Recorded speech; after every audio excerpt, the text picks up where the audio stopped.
Hello everyone, welcome to Flipped Academy. Flipped Academy में आपका बहुत बहुत स्वागत है। आशा करता हूँ आप सभी लोग बहुत अच्छे होंगे। मेरा नाम है रवि और हम पढ़ रहे हैं क्लास 12th की मैक्रो इकोनॉमिक्स। तो मैक्रो इकोनॉमिक्स के अंदर हमने जो स्टार्ट की थी वो करी थी फर्स्ट यूनिट। तो फर्स्ट यूनिट के अंदर कुछ टॉपिक्स जैसे कि सर्कुलर फ्लो ऑफ इनकम, दूसरा हमने पढ़ा था basic concept of macro economics. ये दोनों टॉपिक्स हमने अपनी पिछली वीडियोज में कंप्लीट कर लिए हैं। उसके बाद हमने स्टार्ट किया था मेजरमेंट ऑफ नेशनल इनकम। तो मेजरमेंट ऑफ नेशनल इनकम के अंदर तीन मेथड होते हैं। हमारा पहला वैल्यू एडिड मेथड होता है, दूसरा इनकम मेथड और तीसरा एक्सपेंडिचर मेथड। जिसके अंदर हमारा जो पहला मेथड है वैल्यू एडिड मेथड, जिसको प्रोडक्शन मेथड भी बोलते हैं, उसको हमने अपनी पिछली वीडियो में कंप्लीट कर लिया है। तो आज हम स्टार्ट करने वाले हैं सेकंड मेथड से, जो होता है हमारा इनकम मेथड। ठीक है, तो इनकम मेथड का यूज करके हम किस तरह से नेशनल इनकम, डोमेस्टिक इनकम निकालते हैं वो हम आज देखने वाले हैं। तो वैल्यू एडिड मेथड है, ये हमने पिछली वीडियो में कंप्लीट कर लिया है। तो आज देखते हैं नेशनल इनकम मेथड। ठीक है, तो इनकम मेथड के अंदर हम कैसे कैलकुलेट करते हैं नेशनल इनकम को, वो देखेंगे। तो हमने जैसे कि देखा था हमारा सर्कुलर फ्लो ऑफ इनकम में, सर्कुलर फ्लो ऑफ इनकम जो हमने पढ़ा था टॉपिक, उसमें हमने देखा था तीन फेजेस होते हैं। ठीक है, पहला फेज होता है जिसमें कि प्रोडक्शन फेज होता है। प्रोडक्शन फेज में क्या करते थे, प्रोडक्शन फेज में जो प्रोड्यूसर होता था वो प्रोडक्शन करता था और उसको सेल करता था। ठीक है, तो उसके बेसिस पे हमने जो कैलकुलेट किया था वो किया था डोमेस्टिक इनकम को, जीडीपी एमपी को, अपने फर्स्ट मेथड में, जिसका नाम है प्रोडक्शन मेथड। ठीक है, सेकंड जो फेज आता है सर्कुलर फ्लो ऑफ इनकम में, वो आता है distribution of income. Distribution of income मतलब कि प्रोडक्शन करने के बाद जो माल सेल किया था, अब उस इनकम को जो बिजनेस होता है, जो प्रोड्यूसर होता है, वो डिस्ट्रीब्यूट करता है। किसमें डिस्ट्रीब्यूट करता है, फैक्टर्स ऑफ प्रोडक्शन में।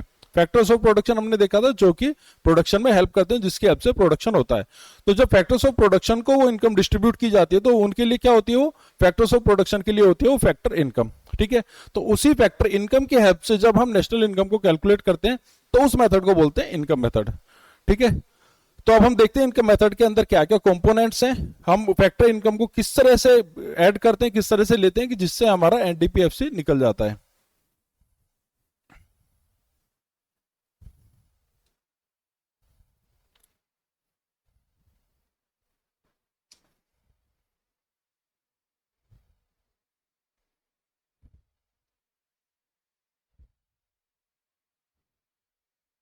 तो हमारे जो इनकम मेथड है उससे हमारा निकलता है एनडीपीएफसी।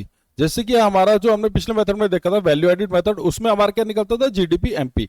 यहाँ पे निकलेगा हमारा एनडीपीएफसी। ठीक है, अलग अलग एग्रीगेट्स होते हैं, हम एक भी कोई भी एग्रीगेट निकाल लें तो उससे हम इजीली दूसरे एग्रीगेट को कन्वर्ट कर सकते हैं। एनडीपीएफसी निकाल ले, इससे हम जीडीपी एमपी निकाल सकते हैं, जीडीपीएफसी निकाल सकते हैं, एनएनपीएफसी निकाल सकते हैं, कोई भी एग्रीगेट हो हम इजिली निकाल सकते हैं।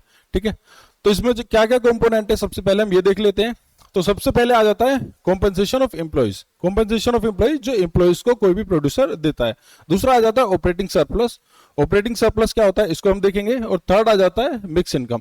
तो ये तीन कंपोनेंट है जिनको अगर हम ऐड कर दे तो हमारा क्या निकल जाता है, नेशनल इनकम। ठीक है, तो इनकम मेथड के जरिए हम ये निकालते हैं। तो इसमें हम अगर बात करें प्रोड्यूसर की, तो प्रोड्यूसर जो होता है जब वो प्रोडक्शन करता है फैक्टर्स ऑफ प्रोडक्शन की हेल्प से, तो उसको किस किस को पे करना होता है। ठीक है, वो सब चीजें हम देखेंगे। तो जो दूसरे जो फैक्टर्स ऑफ प्रोडक्शन है उनके लिए वो इनकम होती है। तो उस इनकम को अगर हम ऐड कर देंगे तो हम इस तरह से अपने नेशनल इनकम, डोमेस्टिक इनकम को निकाल सकते हैं। तो प्रोड्यूसर सबसे पहले क्या करेगा, प्रोड्यूसर जो भी उसके यहाँ पे वर्कर्स हैं उनको वेजेस, सैलरीज एटसेट्रा ये चीजें देगा। ठीक है, तो लेबर जो वर्कर्स हैं उनके लिए पहले वेजेस, सैलरीज दे रहा है।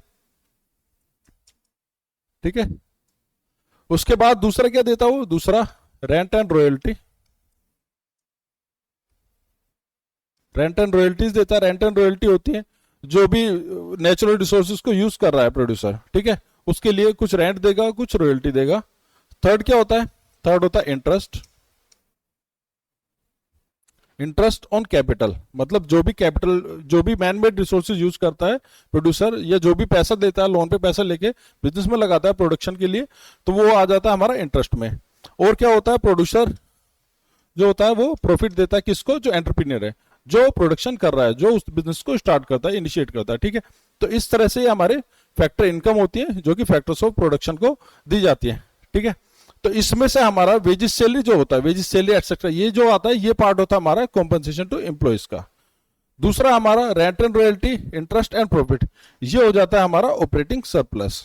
ठीक है, इसके बाद आ जाता है मिक्स इनकम। मिक्स इनकम जो होती है ये होती है जो भी अनऑर्गेनाइज सेक्टर होता है, जैसे अब ये तो प्रोड्यूसर है, ऑर्गेनाइज सेक्टर है, इसकी जो जो हमारी इनकम है, जो ये पे कर रहा है, डिस्ट्रीब्यूशन कर रहा है इनकम को, इनको हम इजीली आइडेंटिफाई कर सकते हैं, बाइफिकेट कर सकते हैं और कैलकुलेट कर सकते हैं। जबकि जो अनऑर्गेनाइज सेक्टर होता है उसमें ये कैलकुलेट करना डिफिकल्ट होता है। जैसे कि अगर हम बात करें, कोई एक छोटा सा कोई शॉपकीपर है, ठीक है, अब उसकी अपनी जमीन है, अपनी प्लेस पे वो शॉप चला रहा है, ठीक है, वो उसमें एडमिन भी खुद देख रहा है, परचेज भी खुद देख रहा है, सेल्स भी खुद देख रहा है, सारे काम खुद कर रहा है, ठीक है, खुद ही वहां पे वर्कर है, खुद ही एम्प्लॉयर है।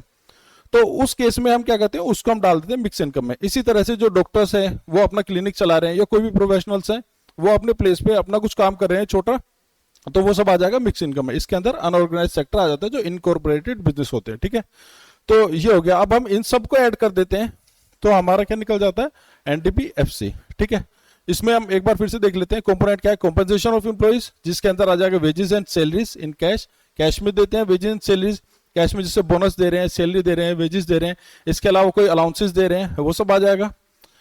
Wages and salary in kind, kind में क्या होता है, काइंड में मतलब कैश में ना देके किसी और तरह से हम बेनिफिट दे रहे हैं एम्प्लॉइज को। एम्प्लॉइज को जैसे कि सपोज करो रहने के लिए घर दिया हमने, ठीक है, कोई उसको कोई और चीज दे रहे हैं, कोई कार दे रहे हैं, या कोई उसको और ऐसा बेनिफिट दे रहे हैं, उसके बच्चों के लिए एजुकेशन दे रहे हैं। ठीक है, तो ये सारी चीजें आ जाएंगी wages and salary in kind. Third आ जाता है employers contribution to social security scheme. Social security मतलब कि जो पर्सन है जो वहां पे जॉब कर रहा है उसको किस तरह की कोई प्रॉब्लम आती है तो उसके लिए जो बेनिफिट दिए जाते हैं, जैसे कि इंश्योरेंस हो गया, प्रोविडेंट फंड हो गया, या ग्रेच्युटी हो गया, इस तरह के जो स्कीम्स में जो पैसा एम्प्लॉयर खर्च करता है तो वो किसमें आ जाता है, employers contribution to social security scheme. ठीक है, तो इसको हम ऐड करेंगे। उसके बाद आ जाएगा ऑपरेटिंग सरप्लस में हमने देख लिया rent and royalty. Rent and royalty किस पे जाती है, जो भी प्रोड्यूसर कुछ भी नेचुरल रिसोर्स को यूज कर रहा है, ठीक है, उस पे रेंट जाएगा। कोई लैंड यूज कर रहा है, कोई प्रॉपर्टी यूज कर रहा है, उस पे रेंट जाएगा। रॉयल्टी क्या होगी, रॉयल्टी किसी के भी कोई, जिससे सपोज करो एक माइनिंग कोई प्लेस है, ठीक है, जहां से गोल्ड माइनिंग करते हैं या फिर कोई दूसरा जो आयरन माइनिंग होती है या कोल माइनिंग होती है, तो उन माइनिंग का जो ओनर होगा वो अपनी माइनिंग को यूज करने के लिए, वहां से एक्सट्रैक्ट करने के लिए नेचुरल रिसोर्सेज को, उसके लिए कुछ रॉयल्टी लेता है। ठीक है, या फिर कोई भी किसी के पास राइट है किसी चीज का, वो अपने राइट अगर प्रोड्यूसर को दे रहा है तो उसके लिए वो उसके बदले रॉयल्टी चार्ज करता है। ठीक है, तो इसको भी हम ऐड करते हैं। नेक्स्ट आ जाता है इंटरेस्ट। अब इंटरेस्ट में क्या होता है, इंटरेस्ट में देखो इंटरेस्ट कई तरह से लगता है। एक तो होता है जो प्रोड्यूसर है वो अपने बिजनेस में प्रोडक्शन करने के लिए कुछ लोन ले रहा है, ठीक है, उसको कुछ रॉ मटेरियल चाहिए, कुछ कैपिटल गुड्स चाहिए, उसके लिए वो लोन ले रहा है, उस लोन पे इंटरेस्ट दे रहा है कुछ, और उस लोन अमाउंट से अपना प्रोडक्शन कर रहा है। ठीक है, एक तो वो लोन हो गया। दूसरा हो गया कि कोई गवर्नमेंट है वो लोन दे रही है, लोन पे इंटरेस्ट दे रही है, ठीक है, या फिर कोई कंज्यूमर है, कंज्यूमर अपने लिए कुछ कंजम्पशन के लिए कुछ प्रोडक्ट्स गुड्स खरीद रहा है, फाइनल गुड्स खरीद रहा है, उसके लिए कुछ लोन ले रहा है, उस पे इंटरेस्ट दे रहा है। ठीक है, या फिर कोई फर्म है, कोई एक फर्म पैसा ले रही है दूसरी फर्म से, तो इस तरह का जो होता है, इस तरह का अलग अलग तरह के हमारे लोन होते हैं, अलग अलग तरह के इंटरेस्ट होते हैं। पर यहाँ पे हम जो ऐड करते हैं, यहाँ पे हम सबको नहीं करते, यहाँ पे हम सिर्फ उस इंटरेस्ट को ऐड करेंगे जो कोई भी प्रोड्यूसर प्रोडक्शन करने के लिए लोन ले रहा है, उस पर जो इंटरेस्ट दे रहा है उसका हम ऐड करेंगे। ठीक है, तो हमने बात पहले भी कर दी, प्रोड्यूसर जो इंटरेस्ट दे रहा है प्रोडक्शन के लिए, जो उसने पैसा लिया है, सिर्फ उसी को हम यहाँ पे इंटरेस्ट में ऐड करते हैं। नेक्स्ट आ जाता है प्रॉफिट। तो प्रॉफिट जो होता है उसके अंदर तीन चीज आती हैं, corporate tax, dividend and retain earning. तो जब ये सारे खर्चे करने के बाद जो बचता है वो क्या होता है, वो प्रोड्यूसर का प्रॉफिट होता है। प्रोड्यूसर मतलब हम बात करें एंटरप्रेन्योर की, ठीक है, जो बिजनेसमैन है, जो बिजनेस को रन कर रहा है, तो उसका जो प्रॉफिट होता है उसमें तीन चीजें होती हैं। पहला तो कॉर्पोरेट टैक्स, जो कोई भी बिजनेस टैक्स देता है अपनी इनकम पे, जैसे हम देते हैं टैक्स देते हैं, इंडिविजुअल इनकम टैक्स होता है, इसी तरह से बिजनेस पे भी टैक्स लगता है। तो प्रोड्यूसर पे जो टैक्स लगता है वो किस में देता है, वो भी प्रॉफिट में से जाता है उसके, तो पहले तो वो टैक्स हो जाएगा, उसको हम ऐड करेंगे प्रॉफिट में। Next dividends. डिविडेंड्स क्या होता है, जो शेयर होल्डर्स होते हैं किसी बिजनेस के, किसी प्रोडक्शन यूनिट के जो शेयर होल्डर्स हैं, जिन्होंने उसमें पैसा लगाया, उनको जो पैसा दिया जा रहा है आउट ऑफ प्रॉफिट, उसको कहते हैं डिविडेंड। ठीक है, थर्ड होता है रिटेन अर्निंग। अभी बिजनेस जो होते हैं ऐसा नहीं होता कि जितना प्रॉफिट हुआ सारा का सारा डिस्ट्रीब्यूट कर दिया उसके शेयर होल्डर्स में, उसमें से कुछ पैसा वो रिटेन कर लेते हैं, कुछ पैसा अपने पास रख लेते हैं, डिस्ट्रीब्यूट नहीं करते हैं, जिसको वापस बिजनेस में लगा के फर्दर बिजनेस को एक्सपेंड करते हैं, या बिजनेस के लिए जो लाइबिलिटीज हैं वो कम करते हैं, या कुछ भी इस तरह से बिजनेस में पैसा लगा रहे हैं प्रॉफिट को रिटेन करके, तो वो आ जाता है हमारा रिटेन अर्निंग्स में। ठीक है, तो इस तरह से ये तीनों अगर हमें दिए हुए हैं तो इन तीनों को हम ऐड कर देंगे तो हमारा निकल जाएगा प्रॉफिट, कि एक्चुअल में प्रोड्यूसर ने जो प्रोडक्शन किया था उस पर कितना प्रॉफिट उसने दिया, कितना प्रॉफिट जनरेट किया। और मिक्स इनकम हमने पढ़ ही लिया है। तो ये सभी कंपोनेंट को अगर हम ऐड कर देंगे तो हमारा क्या आ जाएगा, एनडीपीएफसी। एनडीपीएफसी मतलब net domestic product at factor cost. ठीक है, तो अब इसका एक न्यूमेरिकल करके देख लेते हैं, उससे हमें और अच्छे से समझ आ जाएगा।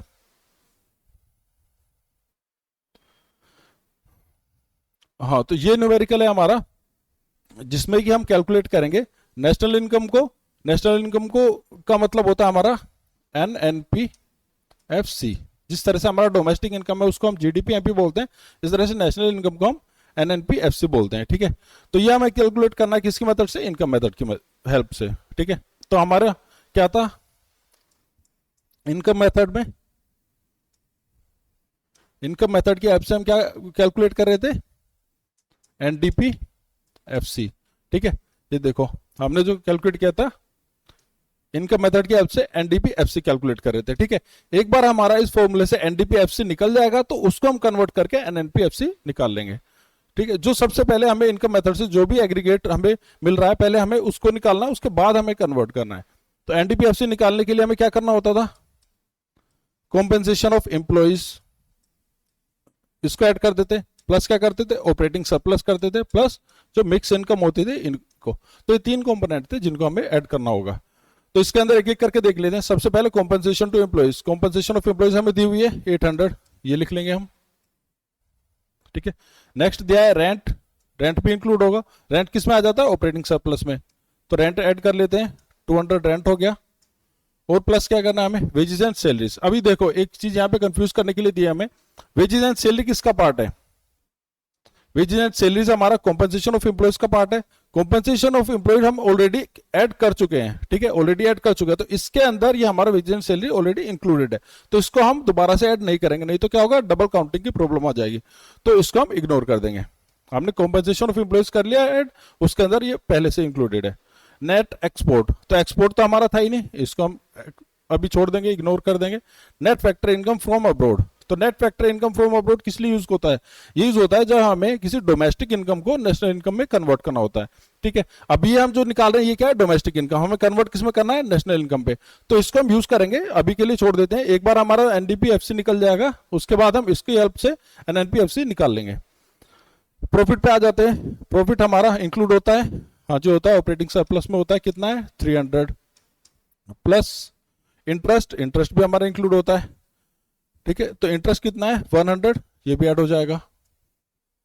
अब आ जाता है डेप्रिसिएशन, तो डेप्रिसिएशन हमारा फॉर्मूले में था कहीं नहीं था, हमने यहाँ पे क्या इंक्लूड करें हैं, सिर्फ इनकम को इंक्लूड करें। इनकम मेथड से हम अगर नेशनल इनकम को डोमेस्टिक इनकम को निकाल रहे हैं तो वहां पे डेप्रिसिएशन का कोई रोल नहीं आता है, तो इसको हम सीधे सीधे इग्नोर कर देंगे।